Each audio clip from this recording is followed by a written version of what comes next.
Coming up next, the Bookening continues. It's epic delve into Russia. I hope we don't starve. Brandon's not going to starve.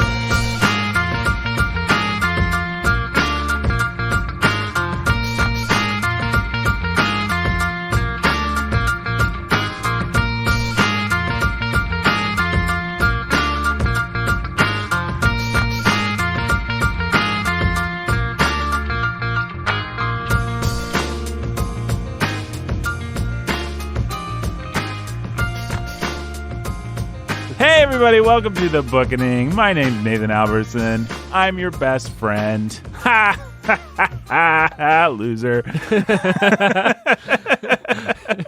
You should make some real friends. Don't just listen to a podcast. Go out, have fun. Ask a lady out if you're a man. Ask a man out if you're a lady. Or if you're married, specifically ask your spouse out. Yeah, don't ask somebody else out. Depending on who you are, there may be very specific guidelines. No, not guidelines. There may be law. Restrictions and strong encouragements for how you do that. But the point is, experience life to its fullest. Yes. Eat an apple. Watch a sunset. Yeah. Take a drive. Do all three at once. Do all three at once. Could you do all three at once? You can drive in a sunset while eating an apple, yeah. Yeah. That's what you should do. Now, we are talking about a great novel, and I want you all to read it. I don't want you to not read it. So that's another thing you could do, is read War and Peace. It's not that bad. It's like reading 2 of the later Harry Potter books or something like that. You have done things like this in your life, and you can do War and Peace. It won't kill you. In fact, it'll make you stronger. It's War and Peace. It's great. It's right up there. Although I'd say read Anna Karenina first, because I think it's better. But we're going to get to that, and we'll talk. That's where I'm at. But Anna Karenina's better. Yeah, I think so. Sorry, Brandon. Well, let's talk about it. Let's let me introduce us. Nathan Albertson, humble and obedient host, agent provocateur. What's the other thing I say about myself? Lord of validation. Yeah. We got Brandon Chasteen, scholar who's baller of reading. We got hi, Brandon. Hi. You sound like that. Jake, the pastor who's a master of reading, sounds like this. Yeah, there he is. That's me. This is how I sound. That's how he sounds. And we have been talking about War and Peace. Brandon provided some fantastic context. And where do we even want to start? I guess did you have something burning on your chest? No. I think it'll be fun to talk about because I think I mildly disagree. I understand where you're coming from, but I think War and Peace is better. I think Anna Karenina, I think I've already told you. I think that you have your reasons. I think Anna Karenina is the better novel. I think War and Peace is the better work of fiction. Better artifact of human history. Yeah. I could be willing to go there with you. I don't think I am. I think I understand what you're going to say. You're going to say, well, War and Peace isn't really a novel. It's its own thing. No, and that's not what I'm going to say. That's not what you're going to say? No. In that tone of voice? No. I thought that I was accurately and sympathetically portraying your point of view. Idiotic and stupid. Yeah. Unlike my opinion. Right. Then I was going to say, well, Brandon, your opinion. How do you think it feels to be so insecure you have to caricature everybody's contrary opinions? I don't know. Yeah, that'd be weird. It would be weird. I wonder how someone would feel. And the first thing I'll get on the table, which we're going to talk about today, is I know that there's a lot of nostalgia for this book for me too. Yes. And so a lot of these characters just mean a lot more to me than the characters in Anna Karenina. And I do think that matters quite a bit. Yeah, and I'm kind of the reverse. I read Anna Karenina. You guys can approach pretty formative age, teenager, and all I'm glad to say, approaching this book, is that it didn't fall apart. Is that all that you're glad to say? No, you don't have anything else at this moment. At this moment, I'm glad to say. Okay, because we've reread some books from our past in the Bookening, and they don't always hold up. Yeah. No, but this book is easily one of the best things we've read. No question. There's zero question about that. This is in the top three. Yep. And Anna Karenina would be one of the other slots as far as I'm concerned. So he's got those 2 spots. Yeah, and then I don't want to argue about who would fill the third spot, but Tolstoy gets 2 of them, so there you go. If it's off the top of my head, it's these 2 in Pride and Prejudice. Yeah, I think that's probably... That was where my gut was headed too. Yeah. East of Eden is running in. East of Eden's I'm still going to want to put that top 5. East of Eden, sentimentally, I probably like better than any of those, but it's not as good. In terms of work of art, no way. Yeah, he just doesn't quite get up there. So yeah. It's probably got to be Pride and Prejudice. No, I think it's these 3. Yeah. Both works by Tolstoy and Pride and Prejudice. Well, there you go. That's the Bookening 3. Yep.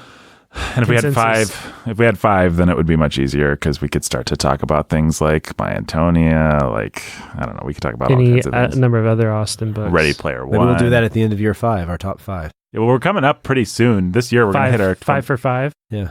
5 for 5 is good. We're going to hit our 200th anniversary. Or, no, our 200th anniversary. Wow, we've been around a long time. You wonder where Brendan gets his context. He was friends with all these people. We're all Tolstoy, man.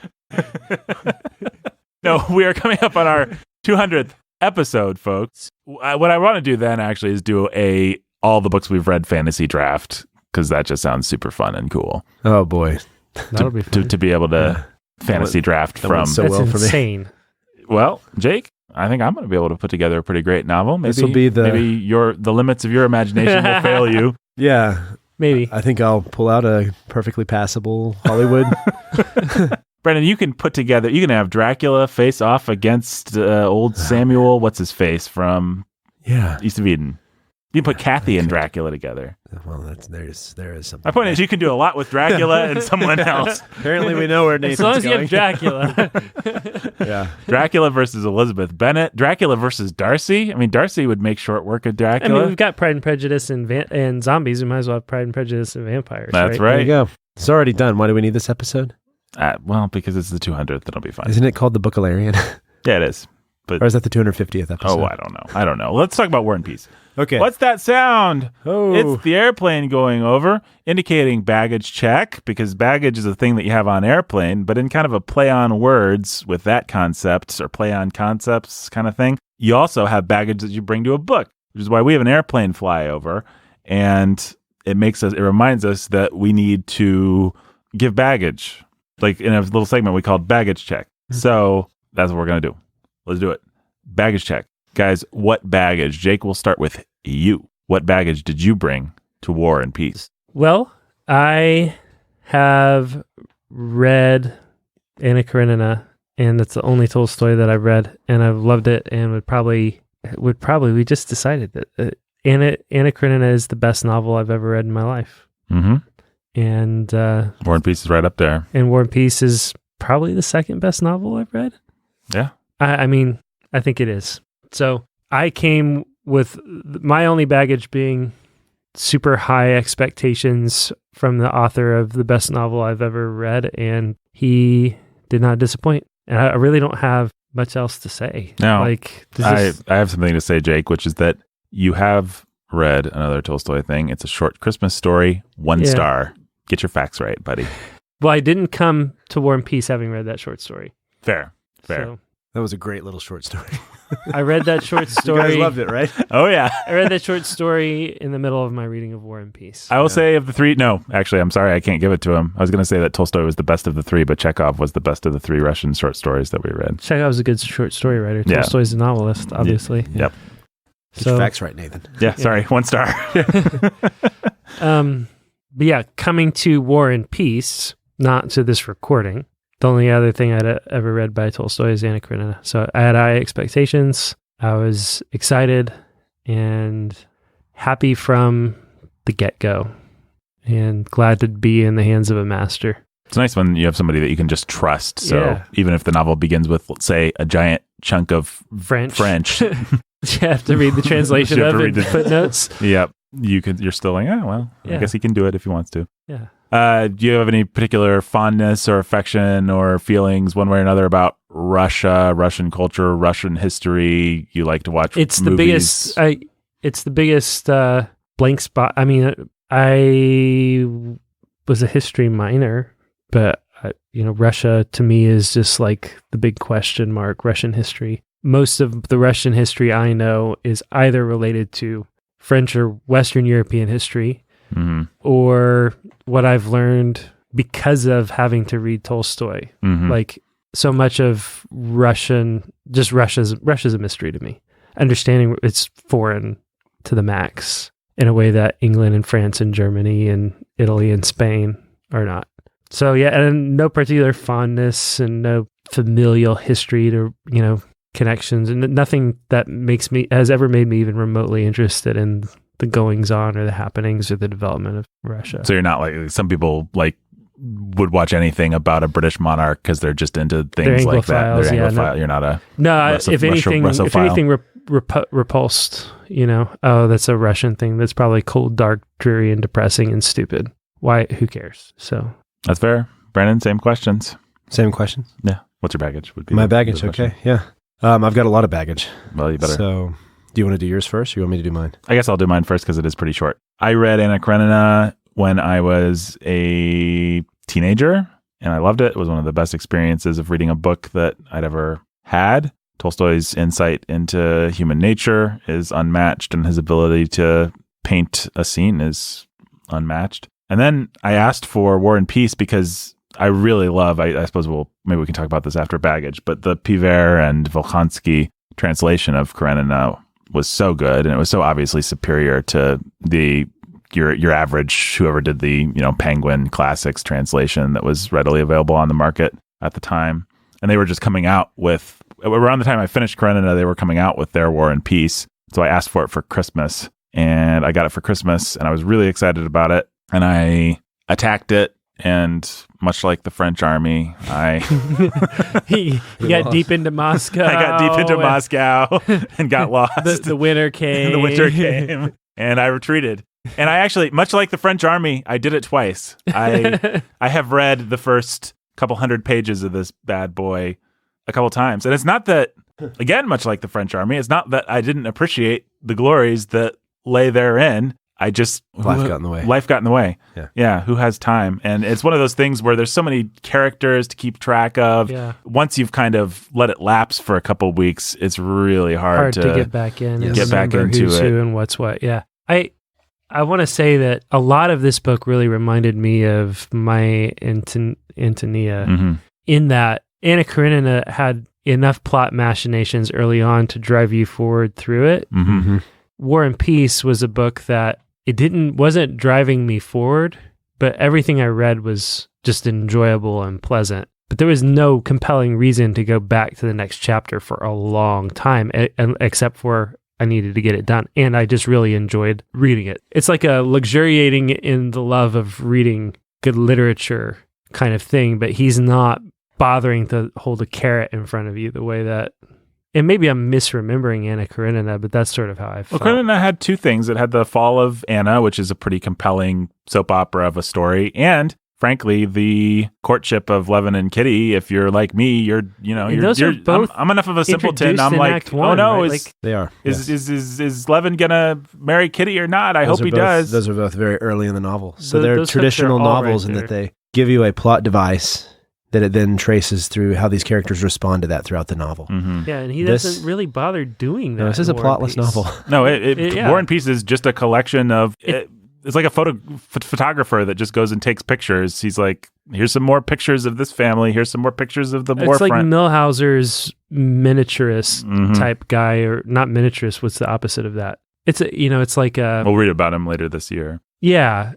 Or even the guy from the novel we did where he tries... Dressler. Yeah, Martin Dressler, where he tries to... Capture the whole world within the hotel. Within his hotel. That's like what War and Peace feels like. He's just going to, nonchalantly, slowly just try to capture the whole world inside of this piece of literature. And it's going to go on as life goes on, and you're not really... it's not going to feel like it's driven by a plot. Even though there's a huge cast of characters, it is limited in the sense that they all connect a little bit to one another. Mm-hmm. Yeah. I had this phenomenon as I was reading it this time where he'll have these chapters where he'll then say the name of the person who's about to be the focus for a few chapters. Mm-hmm. I could just imagine like the audience clapping as their favorite character came back on stage. Yep. Like, and now Nikolai, how was he passing his time? Or the more cynical in me was, oh boy, now we got to spend time with this loser. Yeah. Like, I want to be back with Natasha and that crowd. That's right. Now I got to go with Nikolai and to see what he's up to in the war. Oh, I sure was wondering what Lieutenant Boris, what's his face was up to. For some reason, the whole chapters you'll be like, oh, and now we're in Napoleon's camp. Yeah, you're like, what's going on? Yeah. So anyway, that's my baggage. I don't have any particular love for Russia. I mean, I've seen your famous things, your Dr. Zhivago's and your stuff like that, and enjoyed them well enough, I guess. But I suppose I'm like Jake.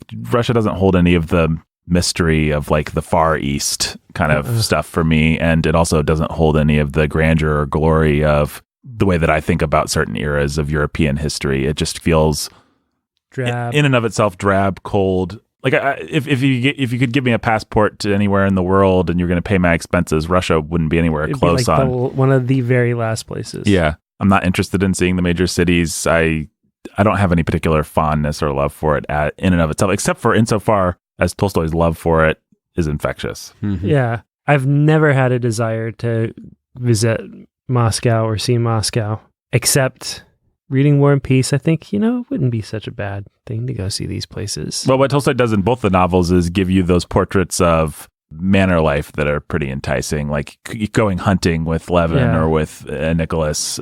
What's actually really enticing is, what would be fun is to go hunting and then go into this little Russian cottage. Yes, and start dancing. Dancing or watching people dance a really Russian dance to really Russian music. Now that would be cool. Or to fall in love with Sonia in the snow. And Tolstoy can give you the romance of Russia when he wants to, but he doesn't always do it. And certainly when you read Dostoevsky and some of those other guys, it's like, wow, Russia is this crappy place where insular little jerks play out their psychodramas. Yeah, and if Dostoevsky hates Russia, why should I love it? Yeah, it's kind of like Joyce in Ireland. It's like, what's romantic about this place where everyone's a loser and sucks? Everything is terrible.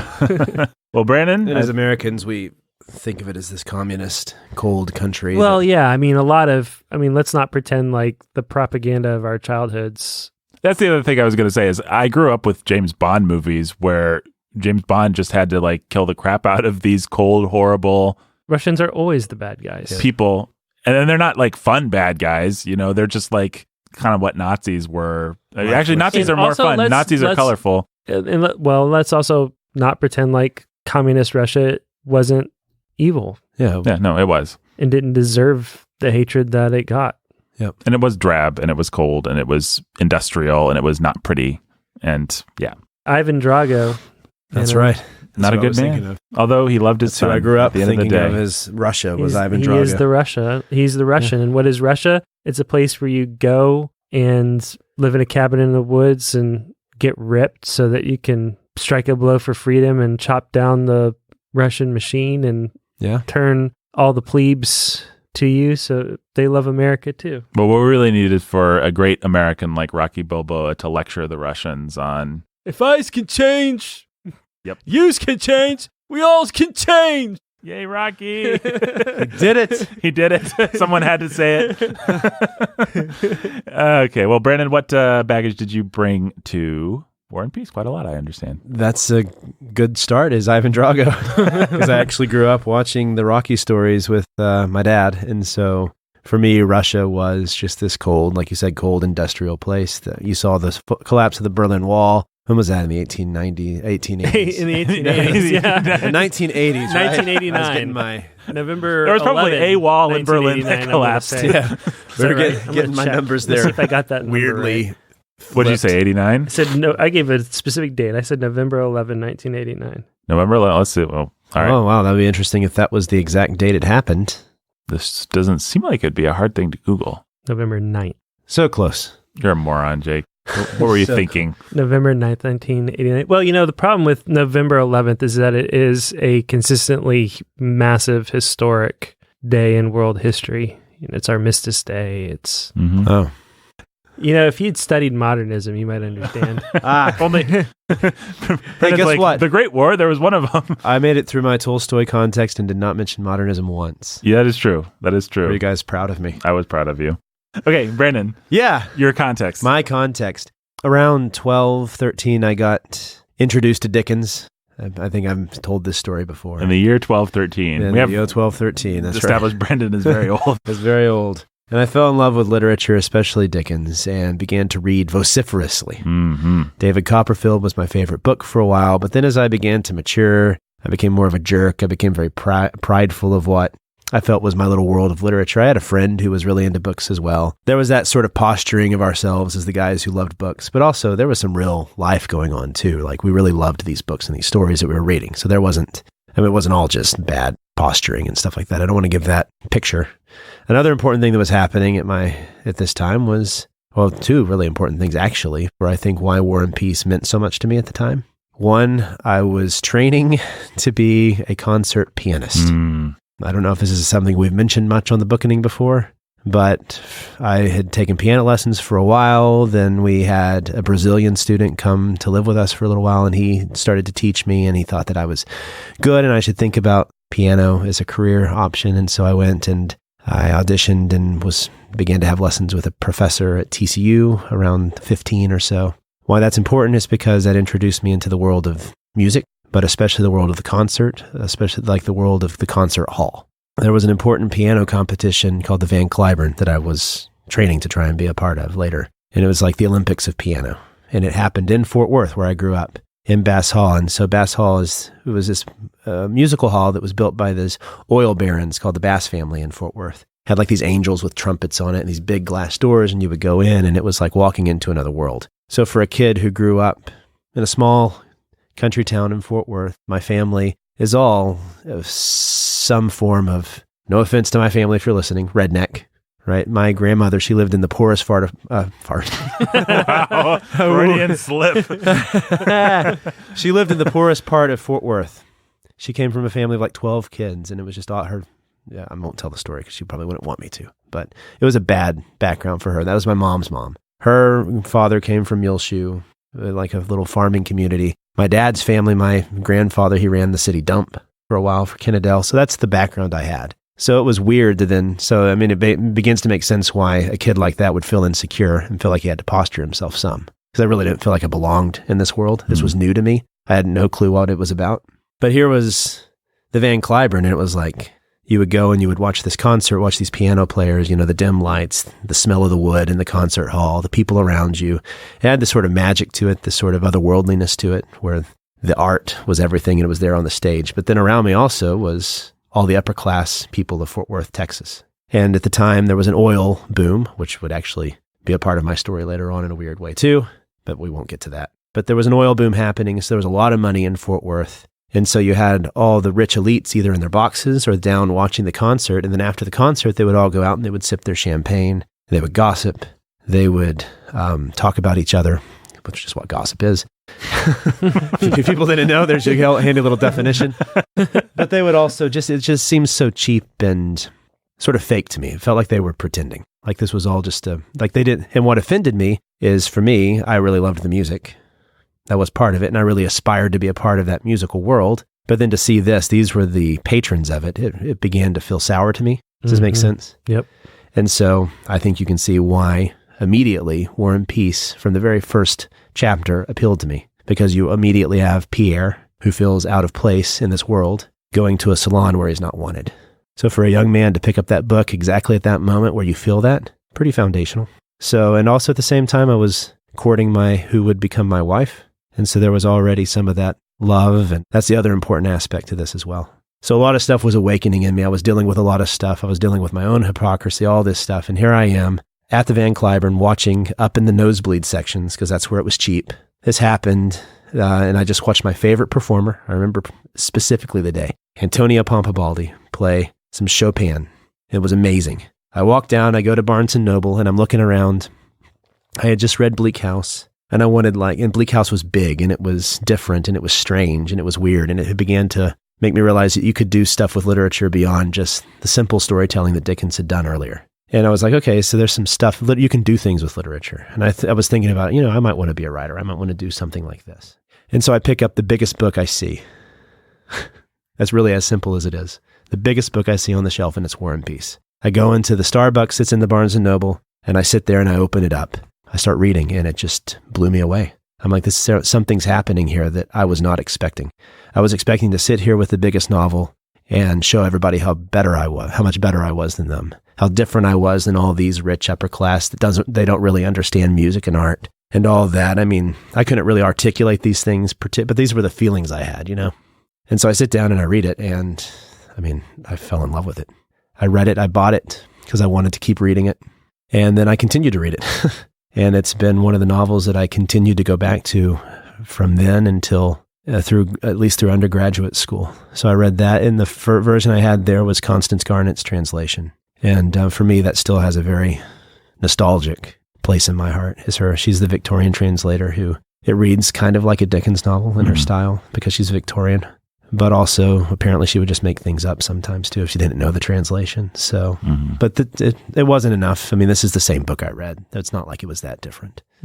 This translation's much better, and we can get there in a little bit. But that's the story of War and Peace, and I think why it meant so much to me was I was Nikolai and Anna was Sonia at the time. Like when you go into the Troika ride, we had moments like that together. There were just these things that he got about me. I felt like, so you said maybe over Slack or something, that you felt like you were known by Tolstoy. That's really what I felt like for the first time, was that even though I sympathized with things in Dickens, there was always a little falseness to it. Like there wasn't just completely true. But with Tolstoy, I felt like here's somebody who not only understood me, but could actually show me things that were worth seeing about others and about myself. Yep. In a weird way, it made me more sympathetic to the people around instead of hating them more, because that's what, if anything, anything Tolstoy is very sympathetic to everybody. Even Helena gets some of his sympathy. Even Anatole gets some of his sympathy, right? Even though he despises them, they still get some sort of sympathy. And so pretty much the only person who doesn't is Napoleon, which, I don't know. I felt sympathy for Napoleon. Yeah, I would actually say, what's his name? like Rastopchin. Or I would say that's the one guy that to me comes across as a little bit of a caricature. But yeah, so like the ballroom scenes, everything about this world, it seemed like the world that I wanted to be a part of, that was there in front of me with being a classical pianist and all that. But then also this other world of literature that I wanted to be a part of. This was just something different and new, and it was exciting. It was the greatest thing that I ever read. And so I continued to read it. I've now read it many times. I don't know the exact number, but I think that this makes my 8th reading of it. So 7 Constance Garnets and 1... No, I've also read the mod translation once. And that has the benefit of they were friends with Tolstoy. And so they actually were there, and he could kind of help them through their translation. And so but I still liked Constance Garnet's better. I would continue to go back to her. I posted. So you've read 3 translations? Yep. I posted a story of Constance Garnet's, my version, my copy of it. It's all torn up now. Barely held. No cover. Yeah, barely held together. But in undergrad school. That's the volume that'll be in the Brandon Chastain Museum someday. Yeah, there we go. Chastain Library. Yeah. I read... Under Glass. Yeah. My David Copperfield is the same. It's just torn up. Those were the 2 books that were just fundamental to me. And so later on I would read... Anna actually read Brothers Karamazov first, encouraged me to read it. And I loved it. I thought it was great. I think we're actually going to like Brothers Karamazov. But it just still was missing something. And so I would just keep going back to Tolstoy. Later on I would find a quote by, I think it was either Coleridge or Blake. I can't find the quote, but a professor told it to us, so I think it's true, that they would keep going back to Milton, and the Bible is the story, and Shakespeare. Those were the only books they would read as an older man. And as I get older, I kind of understand that. I've heard that about Coleridge. Yeah, Milton, the Bible, and Shakespeare, Coleridge. So going back to War and Peace now, it's like, yeah, I could see being happy with this book and just a handful of others for the rest of my life and not needing the others, because I can learn enough from him and get enough from him to satisfy what I think is great about art and literature, that it gives you other perspectives, it opens up other worlds to you. Yeah, but also it teaches you how to feel and to know and to observe and to just be alive. I think that's what Tolstoy really does well. And then guess what? The only other time I felt that was as an undergrad. I don't know why I never read more Tolstoy. I think it may be that just this felt like enough. But finally, as an undergrad, a professor got me to read Anna Karenina, and I read it, and it did the exact same thing. So now actually thinking back through my past, I think that actually where I'm going to land is that, what's the difference? They're kind of the same. Anna Karenina and War and Peace. They do the same thing for me. They're like, they are the greatest. Together, they are the greatest book ever written. Yeah. But yeah, that's my baggage. I have a very deep relationship with this book. I mean, this joins a handful of books where if somebody doesn't like it, I really don't want to try and tease it out with them. Not that I'm angry with them or I think that they can't have a different opinion, but it's personal. Tolstoy's my friend. Yeah. And that's all there is to it. Yeah, reading this made me, even though it's a very snotty, not upper class, professor sort of thing to say, when C.S. Lewis said, like, I feel like there's those who get the sort of reading I like and those who don't. They're like 2 camps. It's like to come out and say that, it's, I don't hold it against him because I actually think it's partly true. And reading this sort of book is where I see that line the clearest. Where you would draw that line. Yeah, it's like you either get it or you don't. And I really don't know how to help you if you don't get it. Well, that's too bad because that's what we're going to be doing for the next 2.5 episodes or something like that. So Well, I mean, I I know where to point. Did you tell us how many times you've read this book, you think? 7 or 8. 7 or 8, yeah. Yeah, I think it's 8. You did say, okay. But I'll be conservative and say 7. I know that for every summer I would read this book after that. And I know it was at least up through when I was doing, it stayed with me and it kept speaking to me because as an undergrad, I had to, in the summers, dig ditches for an irrigation company to make money because we got married when I was 18. Mm-hmm. And I remember specifically sitting outside. There was a Westover Hills neighborhood where all the rich people lived. And I was thinking in my head, these people they're the ones who go to Clyburn and they don't get it. Mm. And I was sitting out on my lunch break reading War and Peace while looking inside at this beautiful cherry wood Steinway piano in this person's house. And I just was thinking to myself, I bet they never play that thing. Right. And so I was just having those feelings. Mm-hmm. So I could walk in there. Yeah. And play this thing in a way it's never been played before, but instead I'm out here digging irrigation ditches. Yeah, so there you have it. There you have it. Well, for the remainder of this episode, we have a couple things we need to do. Let's talk about translation first. Translation's difficult because there are all sorts of different theories, and I think did we talk about this in detail with our first Tolstoy episode? We've talked about it in some context. It's worth... Yeah. This is stuff that you can speak a lot to as well because translation theory has a lot to do with biblical scholarship. Yeah. And so there are multiple camps. One is the strict literalist camp, which when it comes to biblical interpretation and biblical translation is necessary. Then there's the camp where, really you want to get the spirit of the book across as close as you can. Which in biblical translation would be dynamic equivalence. Yeah. There's the middle camp, which says, you want to do a little bit of both. You want to try and preserve the author's intentions as much as you can, but also preserve some of the language you're translating into, which is where Pevier and Volokhonsky, that's where they fall, is in that camp. If you read their introduction, they say what they really want is they want it to feel like Tolstoy's writing in English for you. And so they're trying to preserve as much as they can about Tolstoy, right, and not try to make it American. And it sometimes reads strangely, they say, that's fine because that's Tolstoy. Mm-hmm. And so Constance Garnett would be on the other extreme where she just wanted to make it into a Victorian novel. Yep.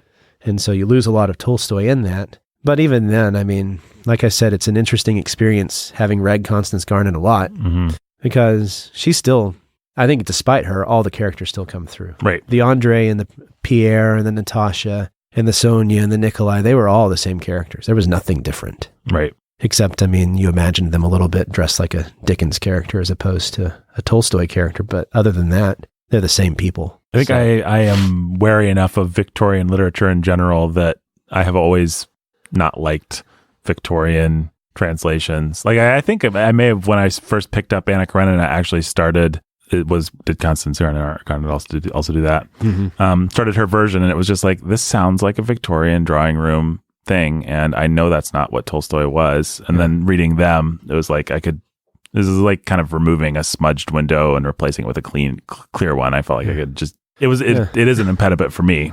And so I don't know if you guys know, I have kind of an aversion to Victorian literature. How do you? Jake? I thought you loved Victorian literature. I just thought I'd throw that out there in case you didn't. Well, it's good to know. I keep trying to get you to read Dickens and like him. It helps now to understand why that might not be going well. And so, translation, it's an art as much as it is a science. And so the translator has to figure out what they're going to do and why they want to do it, and then commit to that. And what I really like about this translation is I think they succeed in what they're trying to do. I think it's important for anybody to just, when reading a book in translation, to just stop and recognize, put yourself in the shoes of a translator.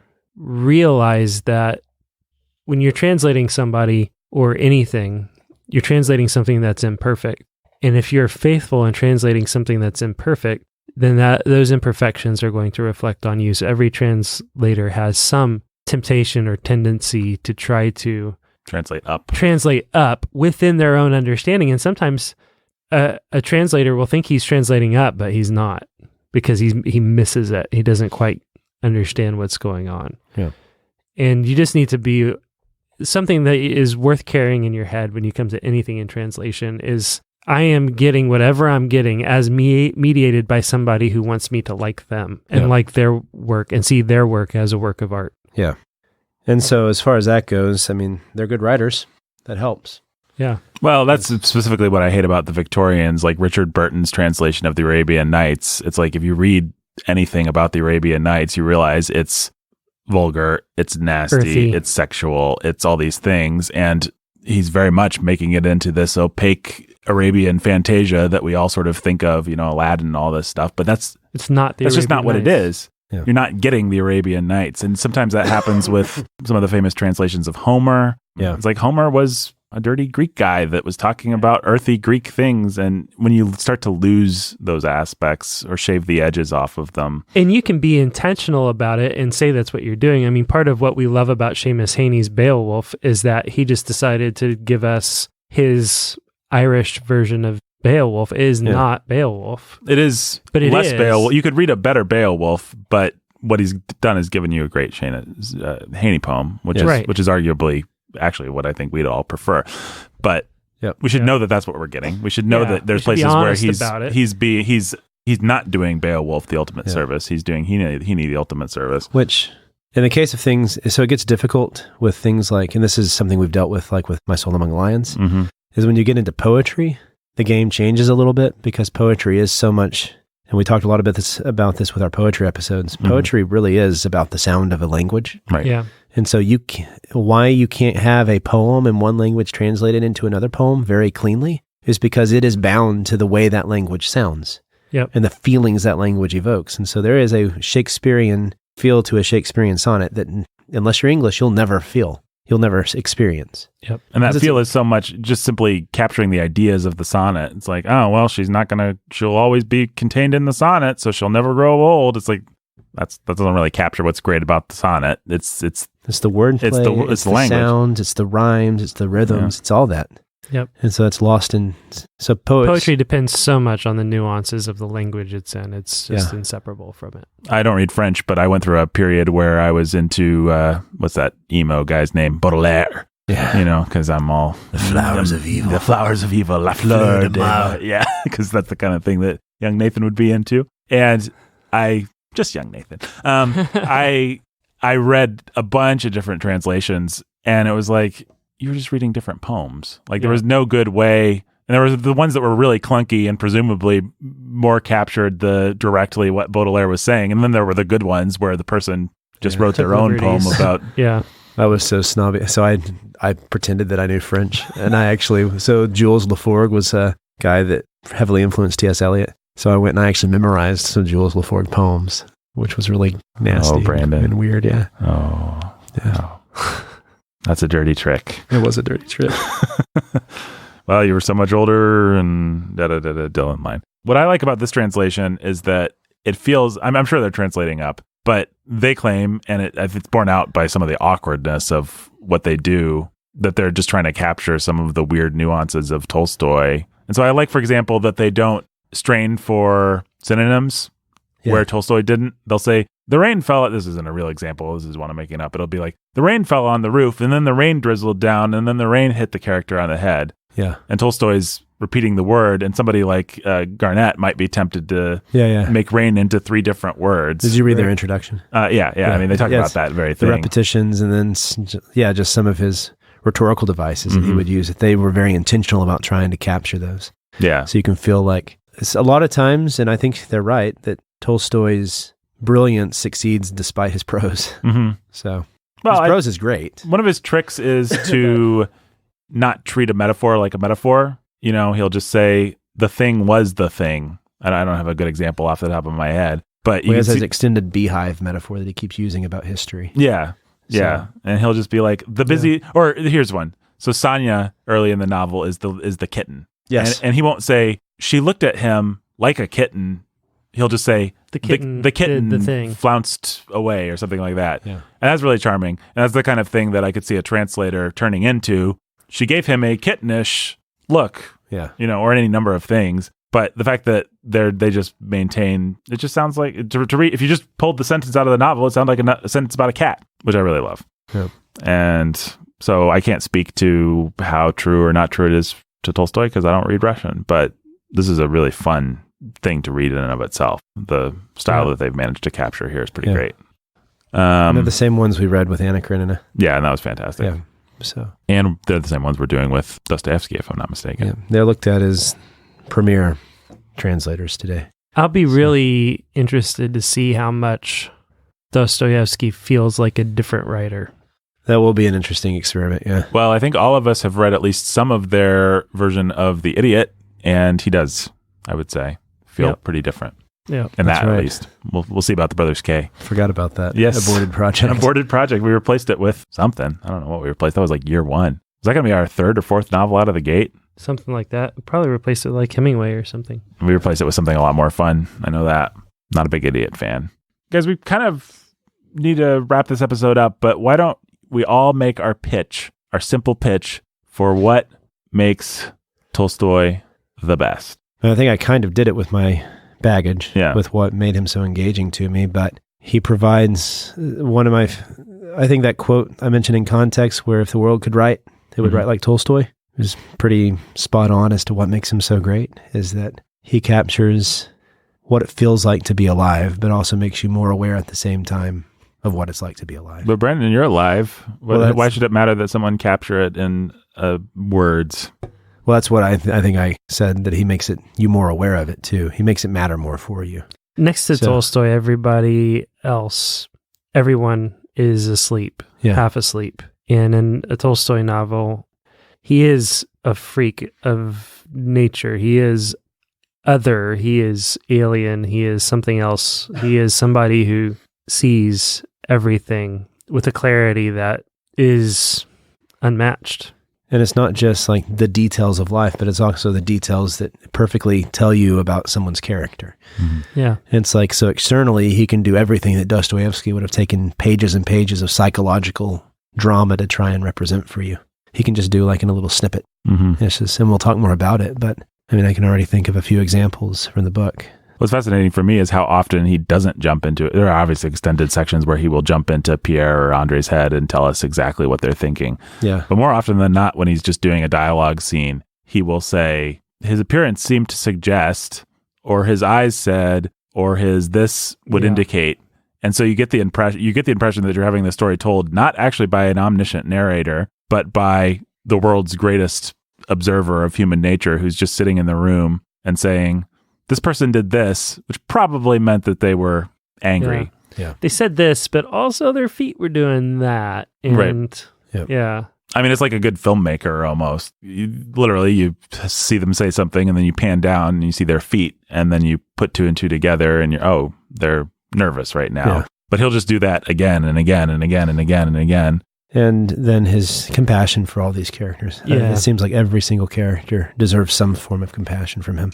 Well, my joke, So- but it's not really a joke, is that we'll suddenly be in the horse's mind. It happens in both Anna Karenina, In the mind of the dog that's with the running dog, across yeah. the battlefield. Yeah, Like, it'll be like, like there's nobody that Tolstoy encounters that he's not like, well, I wonder what they're thinking and how they're feeling about this. And Yeah. he regards it with compassion, from the horse to the child who's in the war room to the Yeah. dog who's running yeah. across the battlefield. little to girl that's in the war room with, Yeah. what's his face? That's with a great, Kutuzov yeah. and Benigsen, That's right. and she has no idea what's going on, but she feels that actually there's only one thing that's happening, and that's a fight between these two guys, and she's Yeah. inclined to the one because he's grandpa. Yeah, Grandpa looks sad right now. Yeah. Is how she's processing it.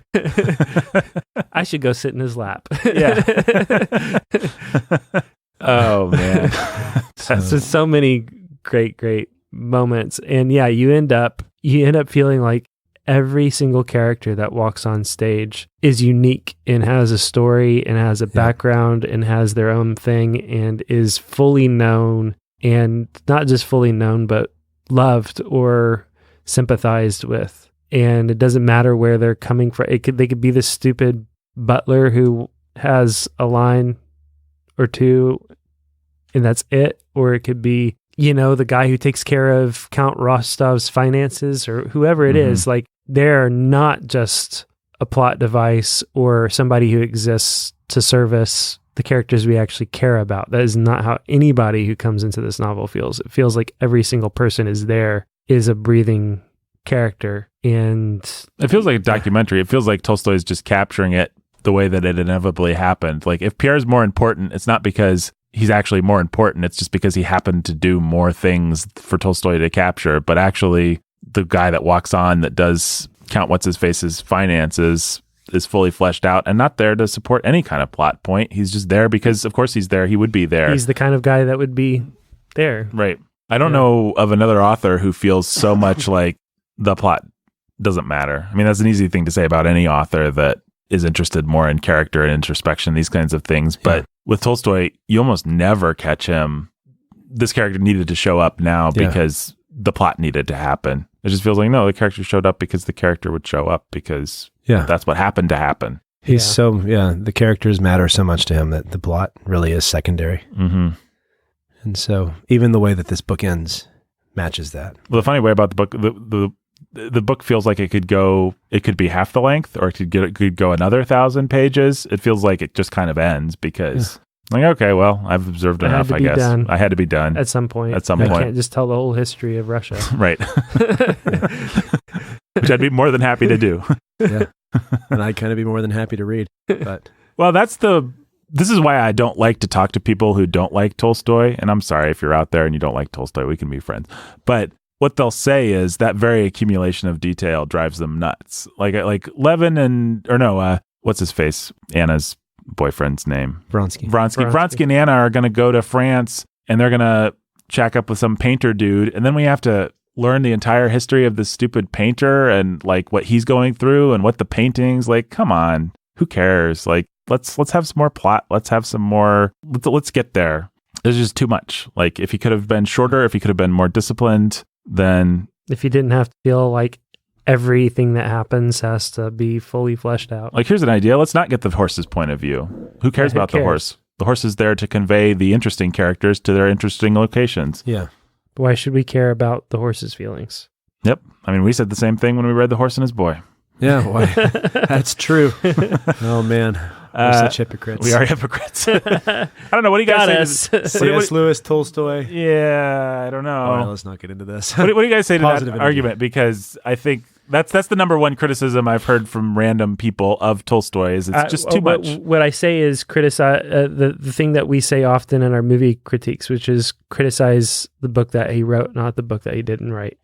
This is what he cares about. This is what he likes, what he enjoys, and what he knows he's good at. If you want a plot-based novel, if you want a pot boiler that's going to have some fun characterizations along the way, you can read Harry Potter. Yeah. You want something that has deeper characterizations than Harry Potter? You can read Tolkien. You want something that's just a page turner? Like, read a mystery novel. Genres exist for a reason. And yeah, I do think that what makes Anna Karenina superior is that he manages to do all those things while keeping you mostly on the rails. Anchored on the rails.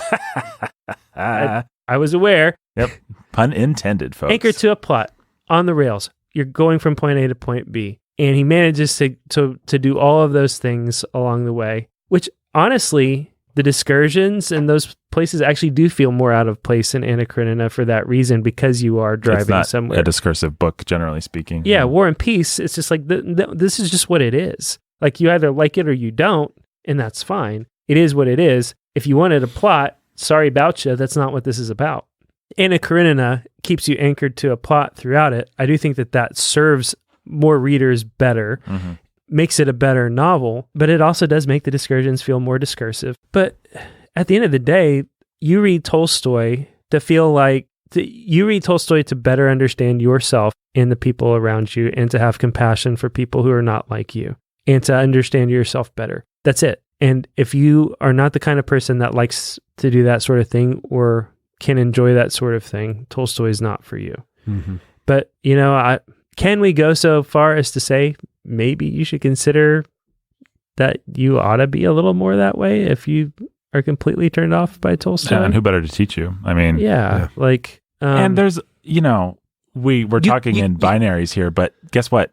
There is a really fun section of this novel that has a lot of suspenseful plot. Oh man, I was so angry that Jake was sending me texts and turning those pages. Boy, is there a section of? When you get to that part of the novel, it's just like you cannot stop, and it's to this day, so it makes infuriating. My stomach turns, and I get so angry. Well, so there's that. Yeah. There's battle scenes. There's a love story. Anna Karenina, the Kitty and Levin, some of the best. If you just like reading romance, if you just like reading, all that stuff is there somewhere. Yeah. It's not contained within one little neat package that just gives you that. It's not the point. But if you give yourself to the other thing, you're going to get that stuff. You're going to get that stuff, actually. You just can't demand it. Yeah. Yeah. Because then you'll miss what's actually good. Well, and the other thing I would add is that a lot of people who are going to make that argument also are going to be the same people who say they don't get poetry.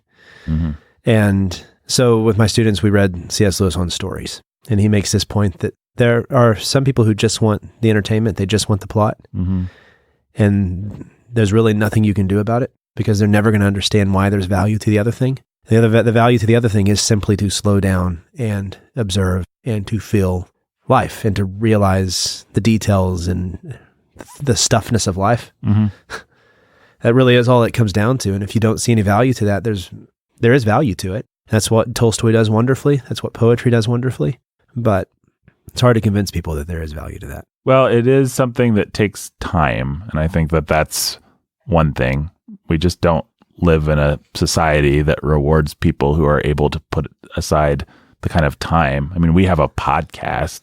We have patrons that give us money, which is a pretty nice gig for us. But you can't rush through Tolstoy. Jake used the word luxuriate, and it's really true. That's what Tolstoy was designed. This novel was not designed for you to tick it off of your summer reading list. It was designed for you to take 6 months, take a year, take some time, and and in a world where into it. Give yourself to it. There weren't 5 million modes of content delivery, where you weren't hooked up to the web, where you didn't have an Apple TV or a Roku or Fire Stick, and you couldn't just like subscribe to Disney Plus and Netflix. And I sympathize with that, by the way. I mean, I had to read this novel, but also I had to keep up with The Mandalorian, and me and the wife are watching our way through West Wing, and there's new music that I want to listen to, and I've got, a job and a church and friends, and all that stuff's more important than any of the things I just mentioned. Yeah. So I get it, but if you can make a little space for it, if you can prioritize it, well, it'll reward you. Yeah. What I was going to say is it was created for a time when there just weren't as many things. Right. And so you are saying no to more things when you say yes to Tolstoy, and can be a painful decision. But actually, somebody once asked me he said he doesn't have a lot of time to read, and when he does, he has time to read only little chunks. Yeah. And he asked me if War and Peace would be good for that. I told him, Yes, actually. War and Peace is pretty perfect for that. That's what I think too. Here's my advice, though. If you're me, maybe most people are smarter than me. It's possible. But I made a little chart of the characters because they all have these goofy... Actually, and yes, there is one at the beginning of the book, which might be enough for most people. But I also wrote a little sticky noted. I put... Yeah, Jake's got Tolstoy, a sticky note. I put a sticky note on the character pages. Which this wonderful translation that we've been reading, Paver and Volansky, has that. It's actually Tolstoy's. Is that Tolstoy's? Okay, yeah, great. It's at the beginning. That's awesome. That's awesome. But they also, they have names like Darya is also Dolly, is also this, is also that. Yeah. And so it's just confusing. And so I actually wrote little descriptions of this is Pierre. He's the guy that we meet doing this, and he stands to inherit the money. I had a little one line. Yeah. This is Maria. She's the one that's super spiritual and kind of sad. And just so I could jog my memory, because it took me a couple 100 pages before you knew them. I was just jiving with it. Yeah. I really do think, and I've actually done the same thing to multiple people where I've said, actually, War and Peace is one of those books that every little chapter is sort of episodic. It's a scene in and of itself, and it all builds and it accumulates, but you can actually sit down and read 3 pages at a time. Yeah, and the chapters are short. Not a big...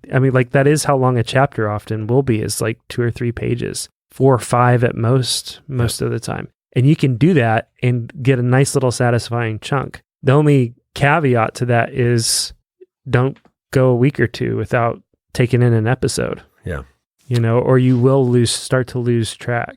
Yeah, but I'm sorry if this offends some people, but we just complained about all the distractions and stuff that are in this modern day and age. We also got things like Spark Notes and Google. Well, and in the back, I did not realize this until a couple of days ago, but in the very back of this book, this volume that we have, there is super helpful. Yeah. A little summary of each part of each volume, and they group some chunks of chapters together, and it's just a little beginning. So it's just like, oh yeah, what's happened so far? You can go back and get your bearings actually pretty easily if you've lost your place. Volume 1, Part 1, Chapters 1 through 4, Petersburg. A soiree at Anna Pavlovna Scherer's. Arrival of Prince Vasily Kuragin, his daughter Helena, his son Ippolit, Princess Liza Bolkonsky, and Pierre Bezukhov, and other guests. Conversations about Napoleon and various society topics. Arrival of Prince Andrei Bolkonsky. Right. Pretty handy. Pretty handy. And the internet is full of guides and notes. And I mean, take advantage of, you've got a smartphone. It's a bicycle for your mind. If it helps you get through War and Peace, then don't feel guilty about it. So much the better. Yeah. Using it for good instead of evil. You got through War and Peace. Yeah. Who cares if you needed help? Yeah. How many people have done that? Yeah. That's also one of those novels I would say, if you want to spoil it for yourself, I wouldn't say it's a big deal. If you kind of want to know where it's going so that you can have your bearings. If you're smart, you're going to figure it out from the first part. It ain't about at least spoilers and surprises. Yeah, Anna Karenina was the same way. That is another beautiful thing about Tolstoy, is it's just because the plot doesn't matter, you don't have to worry. It's not about plot. You just don't have to. Well, Karenina is particularly interesting because it's got one major plot element, one splashy thing that happens to one character that everybody kind of knows. Splashy. Like if you know one thing from the novel, you know that happens, and so you know the big thing that's going to happen, and it's building up towards it. I said literally splashy. Yeah, it's literally. Yeah, I appreciated it. I didn't take the time to appreciate it verbally, Brandon, Thanks. but mentally, I was shaking your hand. Good job. Thanks. Yep. That part where they splash around in the mud while they're That's right. That's what I was thinking about. All right, guys, patrons, let's call them out. We'll be back next week with some more specific. Should we read the responses to what character you sympathize with? Yeah. We tell people we'll do this. We got a whole bunch of some ridiculous responses. Okay. Somebody said Andre. Cool. That's a good one. Somebody said Napoleon. Brendan asked on... What a jerk. That's pretty funny. Brendan asked on at the Bookening Instagram. Yeah, so we promised that we'll read these, so I need to. Yeah, please. Peter Pan, somebody said. Okay. That sounds like a wiseacre. Somebody said Anatole. Wonder who that was. What a jerk. Somebody said off topic. The Last Jedi episode is 3 hours. Yes, it is. And every moment of it's worth it. Just like it's like reading War and Peace, folks. It's the War and Peace of Last Jedi criticism. I stand by it. Actually, Brandon's lovely wife texted me this morning. This is the day that our Last Jedi episode. And she said, was there a mistake? I see that the thing is listed as 3 hours. And I said, it's possible there was a mistake, but if so, it was an intentional one. So it really is 3 hours. Oh, yeah, it's 3 hours. Yeah. So this person says, at the Bookening, cantante favorito. I don't even know what that means. Cantante favorito? Yeah. Somebody needs to look that up. Who hasn't enjoyed some delicious favoritos? Somebody said Natasha. Good. And that's it. We had some good responses though. Yeah, some good responses. Yeah, that's good interaction with that one. Yeah, follow at the Bookening on Instagram and Twitter. That's a cantante. Cantante favorito. I guess they were asking what our favorite singer is. That's like their responses. Who's our favorite singer? Oh, Natasha, maybe. Who's my favorite War and Peace? Well, who's your favorite singer? Maybe they were just making a Natasha thing. Natasha, there you go. Yeah. Well, good. If nobody said Pierre. Yeah, it's a little sad. I'll say Pierre. Pierre is probably my favorite character. That's tough. That's toughy. Levin's my favorite character. Andre, it's up there. Levin's my favorite character, and that's probably ultimately why I would say Anna Karenina is the better novel. It's not the plotting. I think the characters are actually richer in that. But we can talk about that next time. The biggest candidate, Natasha, is also one of my favorite characters. She's great. She's great. I don't know that I actually like her. Like I'd want to hang out with her, but she's a well-drawn young lady. Okay, there we go. All right. Why don't you guys just shout them? Nah, you got to do something better than that. You say what superhero they remind you of? Jake, Robert, and Rhonda the Lovebirds. Bill and Helen Parr. The Artful Anthony Dodger. Or Bob and Helen Parr. Yeah, Spider-Man. Little Anthony's Cigar Store. Spider-Man Noir. The ultimate, or the ultimate. The Immortal Chelsea E. The Black Widow. Wow. We're going to run out of superheroes. Jimmy Beam and Little Annie Oakley. You were allowed to just make up superheroes. We hate you. He just opened up. He just blew my mind. I got lost. The Gunslinger. Cool. Lily of the Valley. The Lily. Andrew Nestor, the Lovebirds. Falcon and the Winter Soldier. There you go. Like the birds. The Keith Master. Bird. That's the Keith Master. The Page Master. There you go. That quality, great movie. David's Mighty Men Trucking. Optimus Prime. John and Jill and Little Baby Mac. Batman and Robin. Jay and Katie, who are cold and love cheese, and also C.S. Lewis, including Till We Have Faces. Oh, they did they're the Pars. I'm sorry to whoever. They did an amazing they actually did that. Halloween Yeah, thing. you're right. It was awesome. Yep. I saw the pictures of that. I did too. Fairy Princess of Wonder and Happiness, Mother Beth. Wonder Woman. That's right. Consul Prime, Adam. Doctor Strange. Jeremy the Dark-Hooded Lord of Death. Iron Man. Nathan, not me. Captain America. Maya! Shuri. Hey, that's a good one. Ryan the Red Avenger, Judith of the Ladies of Justice. Black Panther. They're both Black Panther. Danny the Dude. Danny the Dude. The Hulk. There you go. DJ Sammy G. Hawkeye. Benny and Dan and Tiberius. Thor. Eric and Catherine from Loki. Yon. Professor and Lady X. Professor Xavier. Lavender's green, Dylan, Lavender's blue. Lavender's green, Dylan, I love you too. Wolverine. No Constrictor. Snake Man. Mara Cheap. Cyclops. The Fair and Fragrant Maiden Chloe. Poison Ivy. Six Pack Zach with mean attack and Catherine with a knack for laying down the smack. Batman. Anthony, who's cold and hates life, liberty, and the pursuit of cheese. Superman. Jiu-Jitsu Jeffrey, the Texas Ranger. Walker the Texas Ranger. Aquaman. Rachel. Aquaman. Leopard Tank Thomas. Cyborg. Yeah. Midnight Ninja Ellen. Batgirl. Yeah. Queen Kangetta. Some girl from Black Panther. What's her name? Okoye. Okoye. Yeah. That's kind of like Owami. Return of the Jedi. Luke Skywalker. Yeah, of course. Jay of Wrath and Ruin. Baby Yoda. You win. He's Baby Yoda? Yeah, he's Baby Yoda. Aw. You win, Jay. Cool. Good for him.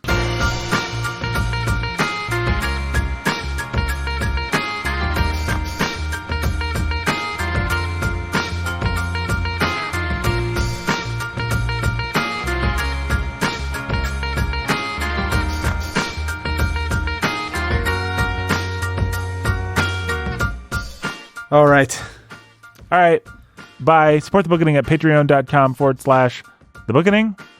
And we'll be back with more War and Peace, more specifically delving into the novel next week. Bye.